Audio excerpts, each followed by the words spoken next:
Okay, so attempt number 2. Apologies, everyone. um, you can tell I haven't done content all week. Although technically the settings said everything was fine with my mic. So there we go. We've restarted the stream, but welcome back, everyone. Sorry about that. For anyone who did tune in, this is actually the second existence, should I say, of this stream. Because apologies, I'm going to cough a lot throughout this. I'm really sorry. Because I was muted throughout the whole first bit. I haven't done content all week, so I've been ill. And at times I'm going to have to mute my mic so I can cough a little bit. I'm really sorry. Yeah, it's just been one of those weeks. Sometimes you just, sometimes it just gets you, you're bedbound. There was all this news coming out around Kai Havertz and stuff, and it developed throughout the week and got worse and worse. And I wanted to talk about it, but I haven't been able to be on AFTV. I haven't been able to do Forever Arsenal. And as you've seen, I haven't done any content on this channel either. In fact, the way to keep up with everything that I've been thinking, one sec. We're back. So the way to keep up with everything I've been kind of thinking and feeling has really been via the community kind of page on YouTube, which is actually renamed Posts now. But there we go. And look, I gave my kind of thoughts on the Kai Havertz stuff all down here. In a bit of detail, quite a lot of detail. Yeah, did the same on some stuff there, and then did some stuff on the back of Everton and Liverpool drawing. So yeah, when I'm just unable to basically, I mean, look, I can barely sort of talk 2-3 minutes without coughing here, can I? So yeah, it was a lot worse earlier in the week. So whenever I'm in that kind of position, this is where I'm going to kind of put my thoughts. But I'm not going to jump on and rant and rave. I don't really have the energy. I haven't got the sugar in me right now, to be honest. I've barely like eaten and drank the whatever I need to throughout the week. So I'm not going to come here just slating the club because my last live stream, I kind of did that, didn't I? You know, I talked about the club falling short, and that was before I think we knew about the Martinelli and the Havertz injuries, which has only compounded everything I thought. But I mean, the Havertz and Martinelli injuries, they only proved me and other fans right. They didn't. I don't know how to explain it. It didn't make me more angry. I was kind of angry about January anyway. I thought it was unacceptable that the club even wanted to put themselves in this position to risk it, let alone, let alone actually for it to happen, for the risk of sort of, basically someone breaking down, let alone 2 players, and it happening. I was kind of annoyed that the club even wanted to roll that dice, but they did. And what do they say? The chickens have come home to roost. And now we're in this situation where we're relying on, 17-year-old, a winger up front, and then someone who looked really, really poor since he arrived in the summer to roll back the years. But I want to try and look forward with a little bit of optimism. We can't bring anyone in. Oh, okay. Yeah, sorry. We can bring in a free transfer. We'll actually go through that list of players in a sec. Not in a sec, towards the end of this stream. But we're not going to bring in that right player or that difference-making player. And I just will forever go into every Arsenal game wanting them to win. And I will continue watching Liverpool, wanting them to lose, while this is the kind of the standing in the Premier League table. And I asked this, actually, let's go back to this. I asked this question. The question is the title race on. Did you see anything to suggest Liverpool can be caught? The answer is yes, of course it is, and of course we did.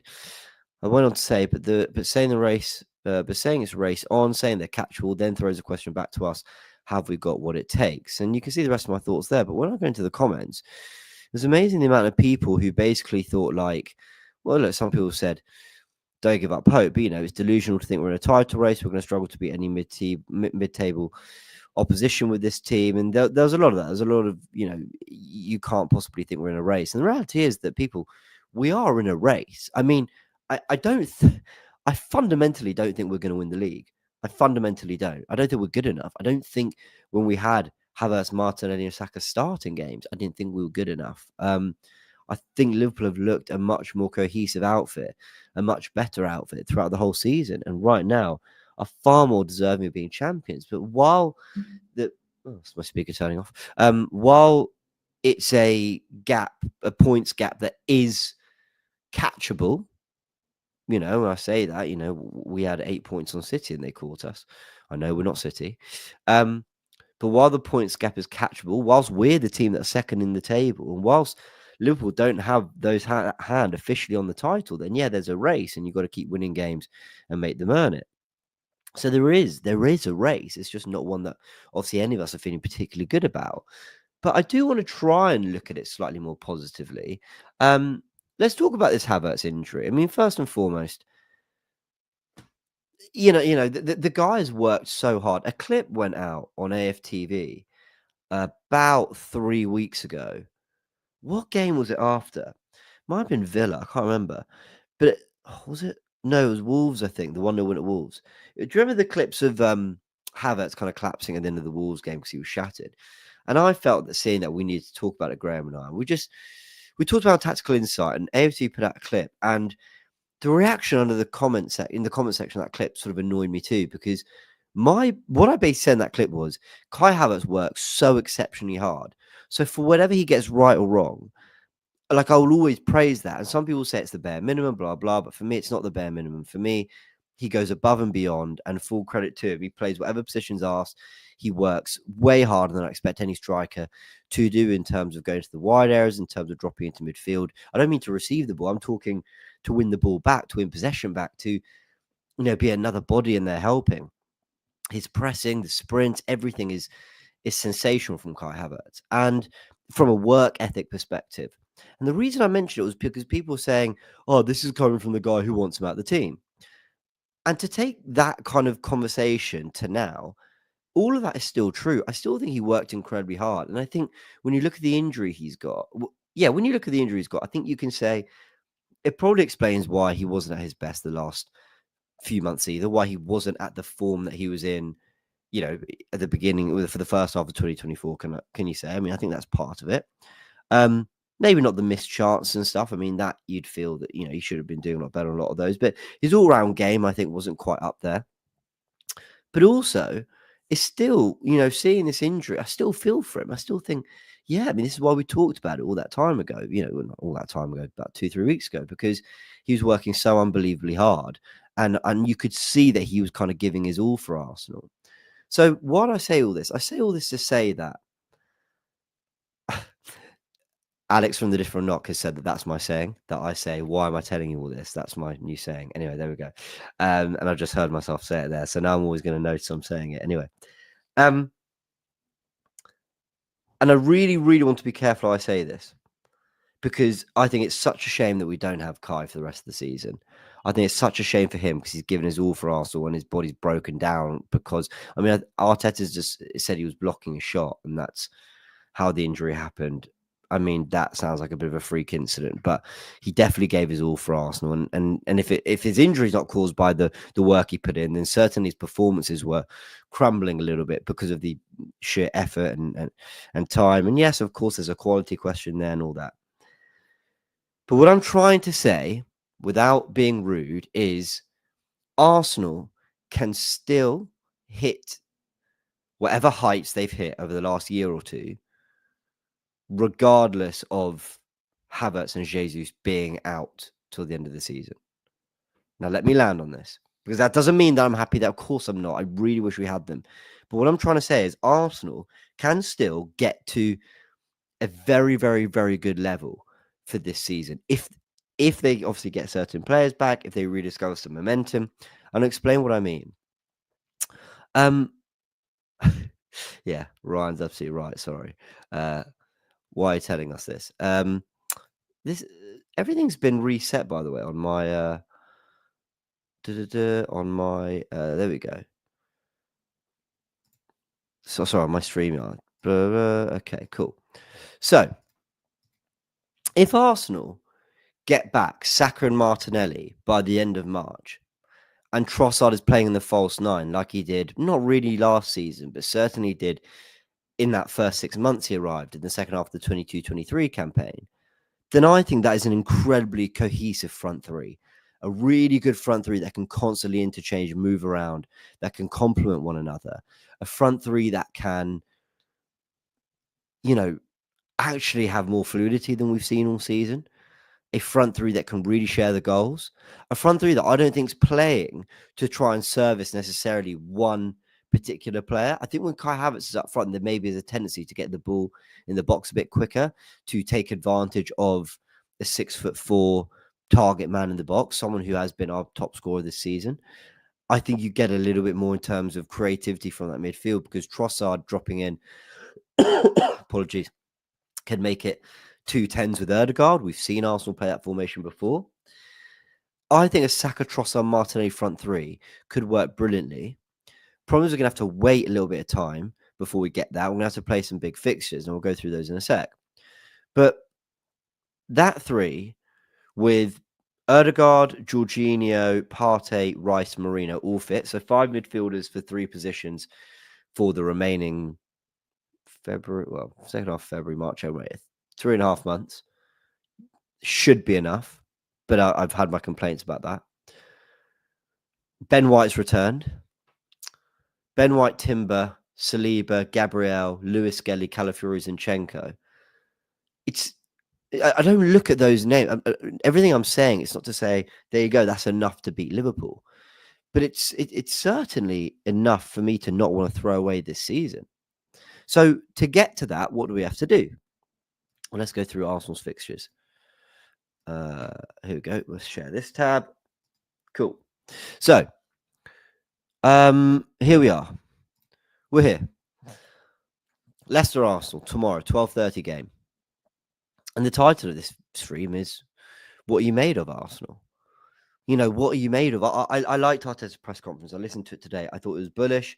I thought he was saying, no, it wasn't bullish. It was confident. It was calm, actually. It was very like, yeah, of course we're disappointed. Of course it's a shame. But we've had problems. We overcome them, and we can do it again. Now, I slightly disagree that we've overcome them. That's the one thing. The general message that, you know, look at the position we're in despite the injuries. I don't think that's I don't think it's a position we should be particularly proud of at all out of the 2 cups and, you know, 7 points off top in the Premier League. But I think the general point of, look, we're second and we've had to deal with quite a lot. I don't wholeheartedly agree, but I think that's the angle he was taking, and to a degree I sort of can see what he's saying. These are the 2 games over the next week. We're literally playing, so we haven't played for 10 days. We play tomorrow, and then it's 7 days, and we play West Ham. So Arsenal have to collect 6 points. They absolutely fundamentally have to. Now, I know it's a case of just focus on what you're doing. Focus on what you're doing. Focus on what you're doing. But I'm sorry, like I will just always have an eye on what Liverpool are doing. How can I not? Like I have to. There's the trendsetters. They're the best team in the league. I have to be watching what they're doing. They play Wolves at home, Villa away, and Man City away by the time that these 2 fixtures are done. No, they don't. No, sorry. We play this, and then we play West Ham, and then the day after they play Man City. So you put 6 points on the board. It's 7 now. Are they collecting all 9 from? I mean, maybe, probably. And I know it's a case of we gotta be looking after ourselves, because we haven't shown the consistency. I totally agree. But none of this is, again, and I've said this so many times for this season, I'm not saying this because I'm like, yeah, you know, I really believe we're going to win the league. You know, I think we're really great. I think we're going to, I think we can do something special. My belief is as low as it's been for the last 3-4 seasons when it comes to this team. But it's this is the energy the team have to channel into themselves. This is how they need to be thinking about it. They need to be absolutely like, you know, they need to keep telling themselves, boys, it's an opportunity. Boys, it's an opportunity. They need to keep kind of giving themselves, you know, that motivation, keep believing that something's going to swing their way. They just absolutely have to, because otherwise, I mean, what are we doing? Otherwise, what's the point? Regardless of what I think. Do you want my honest opinion? Do you want to know what I think? I think the club threw away the season. I think by not signing someone for 40-50 million pounds for the short term, or doing a loan, I think they just said, look, we're probably not going to win anything. Let's not waste the money from the summer that let's not waste the summer money now. And I think they tossed it away. I think the club in some way just went, it's not worth throwing everything into this season for not the perfect option. I don't think they wanted to do everything to salvage this campaign, is I guess what I'm trying to say. And I don't believe we have shown at any stage of the season a level that matches Liverpool's level. That's my honest opinion. But there's still so much football. You just got to keep trying, don't you? We've got these two fixtures, and then nasty. Luckily, there's a break. Luckily, there's a bit of a gap there. But that's really tricky. Forest away, United away, back to back. But that is, and then what's that? 7 days? That is 1 to 5 games. It's the 14th of Feb. It's Valentine's Day. Happy Valentine's Day. That is 5 games in over a month. It's just not a lot of football. If Arsenal, I don't know if I know, but you put 5 wins together. From this point, we've got Saka and Martinelli back. And of course, the way our season's been going, we've probably lost Saliba, Rice, and Erdegaard in that time. But the point is, even if, okay, forget the Premier League, what about the Champions League? You know, I just think the team need to just keep going. And they need to keep telling themselves this. Yes, it is copium. Yes. But they need to. Whatever they need to tell themselves, kind of keep going. Then it's Fulham away, Fulham at home, Everton away, Brentford at home, Ipswich away, Palace at home, Bournemouth at home, Liverpool away, Newcastle home, Southampton away. It's not the most horrendous of runs, is it?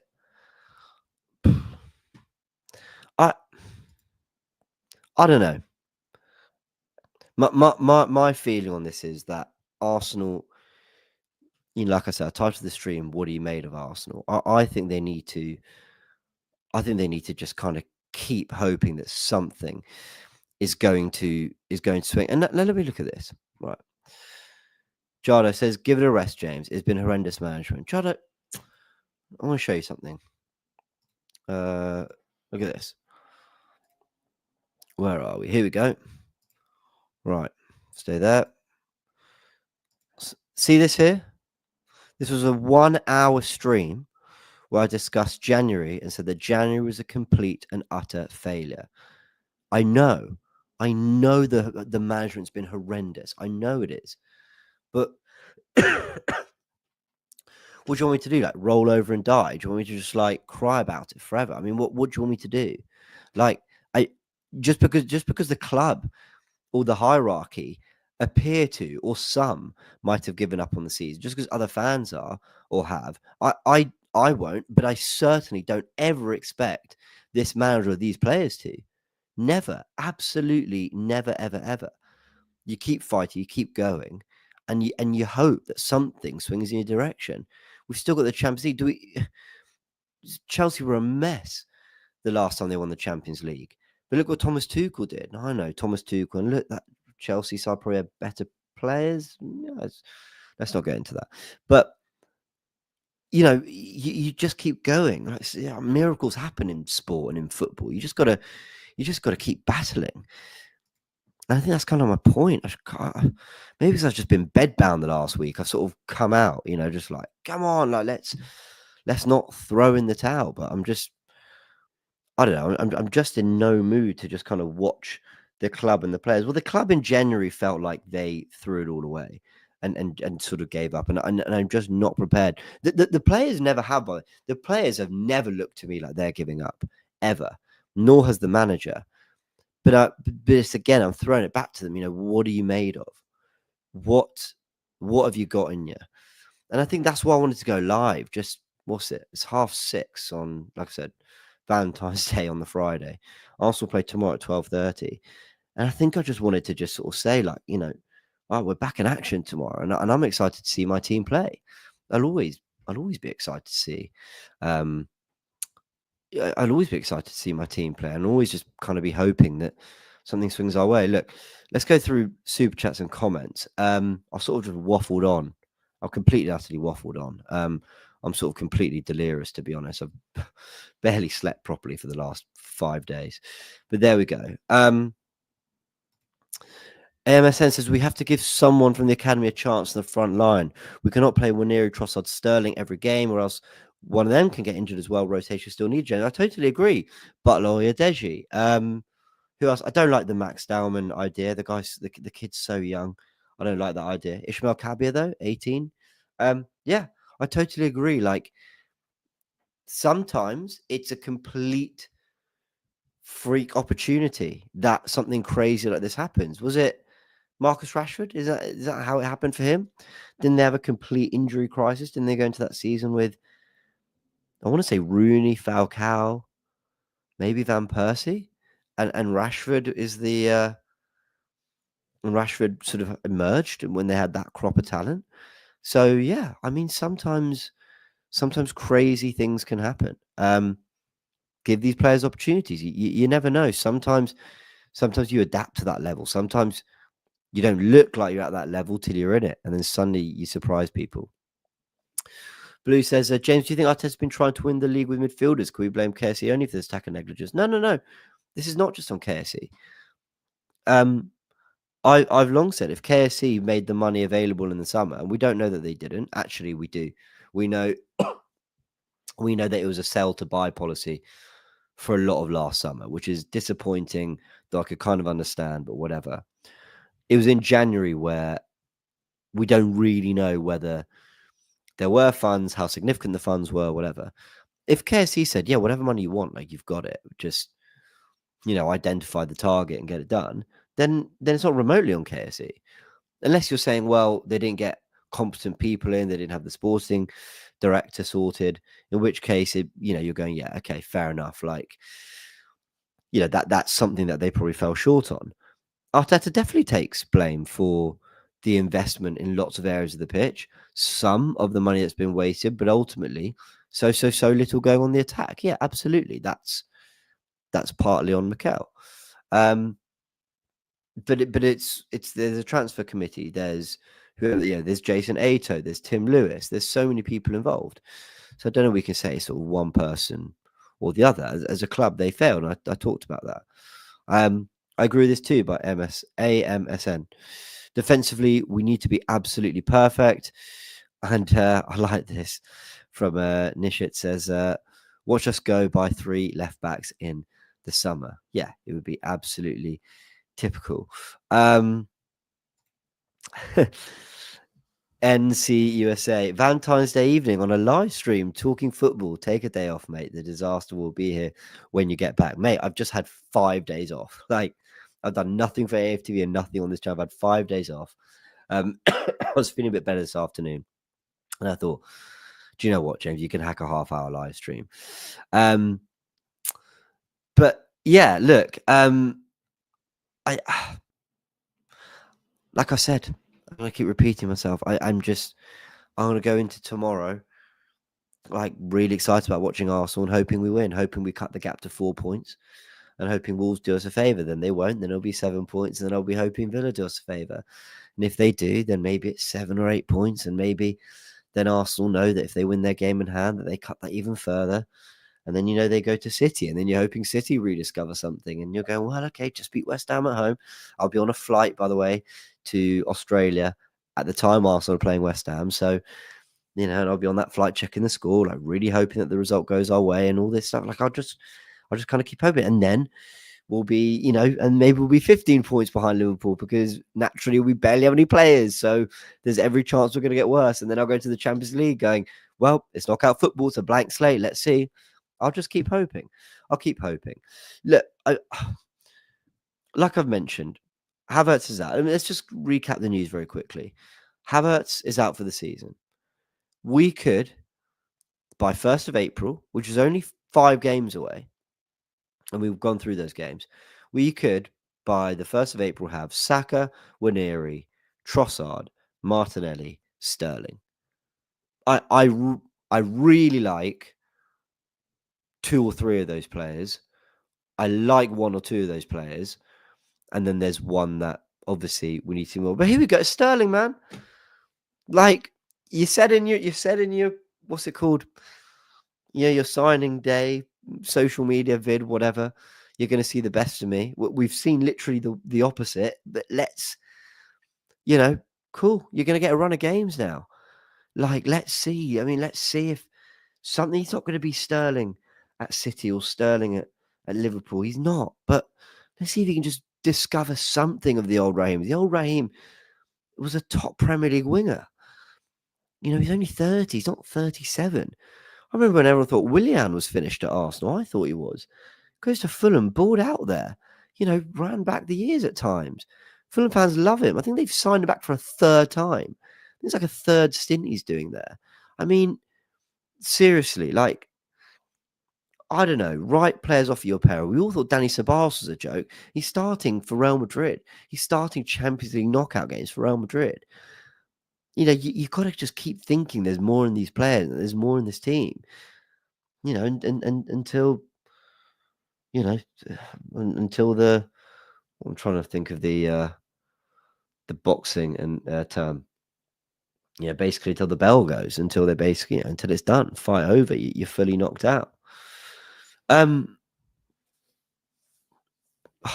got Leicester tomorrow. I mean, what the big thing will be about the 11th. We should go for that. And to be honest, I think it's pretty self-explanatory. I think you know, it's Raya. I think Timber plays this one again because I don't think White's going to start. But well done, Jurien Timber, because he absolutely looked after, you know, that position well in the absence of Wai and Tomiyasu. It's Timber, Saliba, Gabriel, Lewis Skelly for me. Calafiori will play some football, I think. You really could chuck Calafiori out front, honestly. Erdegaard, Partey, Rice with Waneri. 1 second. With Waneri, Trossard, Sterling. That'd be my front three. And yeah, look, that's not a bad team going out there. I mean, if that team loses or drops points to Leicester, I'd be furious. Leicester are a spirited side. I know they've not been good this season, but they're a spirited side. Jamie Vardy always loves to make a point. You know, they've got some class in midfield. You know, I think there's every, you know, Zinchenko's an option. People mentioning Zinchenko and Tierney. Tierney as a left winger hugging the touchline. It's basically all he has to do anyway. Put him out on that touchline on the left wing. Just get him running at players, getting balls into the box. Why not? He could probably do it quite well. Zinchenko can cover in midfield. So look, there's still plenty of players there, plenty of good players that I like that can do something this season. We're just unfortunately going to have to be incredibly creative and patient and hope that Saka and Martinelli come back like ready to really give us something and sort of be at their very best, especially Martinelli, because I don't doubt it of Saka. You do wonder what long-term effect the hamstring injury will have on Saka. Hopefully none, but you do worry about that too. I was going to show you this as well, because there are some reports that Arsenal were going to look at a free agent. But I mean, is there anyone here that like you would genuinely give a 4 or 5 month contract to? I mean, I just don't think there's anyone. There you go, Arsenal legend Lucas Perez. We were linked with Joseph Dermich. I remember that. Is there anyone here that I genuinely I don't see anybody? The only name that I don't know anything about, I've never watched him play, but Maxi Gomez, 28, 5-month deal. Let's see. I don't know. Listen, I've got no idea. Let's have a look at his stats. Anyone watched him? I know people saying Diego Costa. I don't know. Tell me about this guy, Maxi Gomez. I just remember him on West Ham signing him on Football Manager a million times. 88 goals and 38 assists in 300 games as a striker in his career. It's not great. He just played 31 games for who? Cadiz. 33 games for Cadiz. Didn't get a single goal or assist. Oh my God. You know, I mean, really, is there anyone in this free agent list that you'd want? Not for me. Yeah, Delafeu is a free agent. At least he's played Premier League football.